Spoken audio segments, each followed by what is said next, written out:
An individual who does not identify with any particular gender is now crowdfunding breast reduction surgery.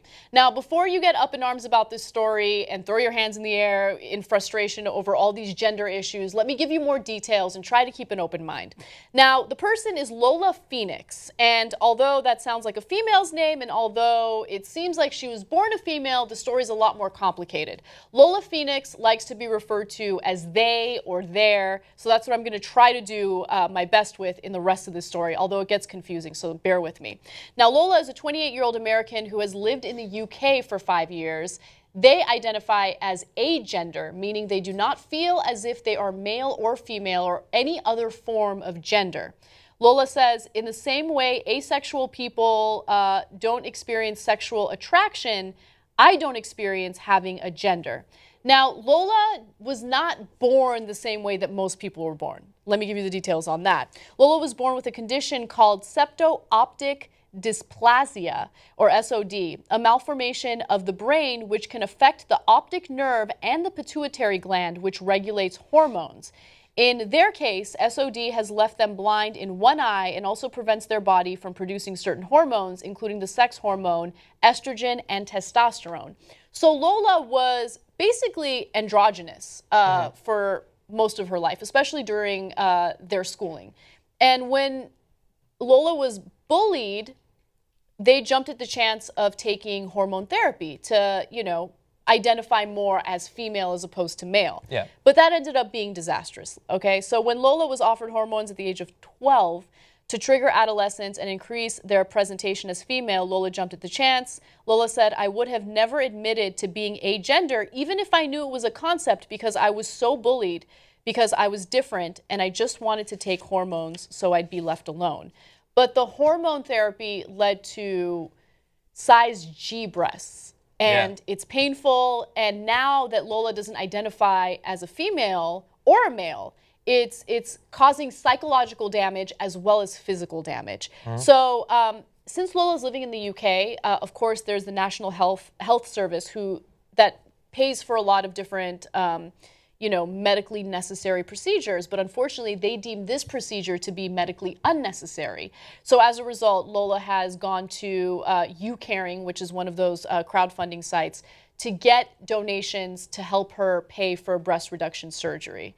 Lots of interesting things happening in the story. You can kind of take it to a discussion about healthcare. You can take it to a discussion about whether or not it makes sense for crowdfunding to step in and take care of this. But what I want to focus more on is the gender issues involved and how we already know gender is not black and white. Gender and sex are two very completely different things. Sex means the genitalia that you have, or the physical, biological attributes that make you male or female. However, gender is different. Gender is internal. So let's talk about this a little bit. Yeah. Well, I mean, first of all, I think it's interesting that Lola said that they tried to get breast reduction surgery, but the size of the breast wasn't such that it would count as being a problem that needs to be fixed. Size G doesn't count. I feel like There's some high standards there. I feel like if you believe in binary gender and you identify as female and you have huge breasts like that, they should pay for the reduction anyway. Because look, it's not a joke. Like, that is terrible for your body, including your back. Have the doctor strap on some G's for a couple of weeks and see if, oh no, actually it turns out after a day or two this totally qualifies. Yes. I think that would make a lot of sense. So there are some that are concerned about these gender issues and how, newer, younger generations are just making things up, right? Like there seems to be like this very dismissive tone in the way issues like this are covered. And I got to be honest with you, first time I read about Lola, I was like, come on, really? Now there's agender? Like, what does all this mean? And I got kind of frustrated. But then I took a step back and kind of tried to understand that, hey, you know what? I'm not experiencing Lola's experiences. I don't know what that's like. I don't have the same, biological things happening to me. So I want to be open-minded and kind of understand this better. Well, and of course the SOD thing totally shakes things up because it's a little bit harder to say that this person is just making something up when they have a physical thing that's causing them to not produce hormones that of course have effects on every part of our life that can be affected by our bodies.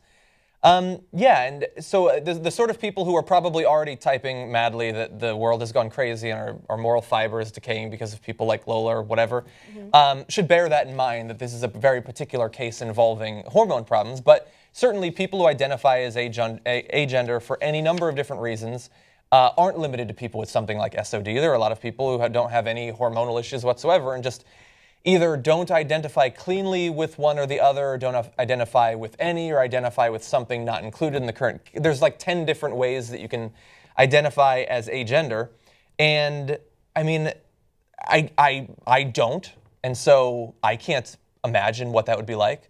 I imagine that it probably wouldn't be anything that somebody who wasn't being genuine would really want to bring on to themselves. I don't see why that would be the case. And that's what I want to touch on. No one is going to put themselves under general anesthesia or go under the knife if they're not genuine about the way they're feeling. If this is torturing Lola, then there are psychological issues at hand. There are obviously physical issues at hand. So I don't see why the NHS wouldn't want to cover something like this. However, I mean, I can't even imagine the U.S.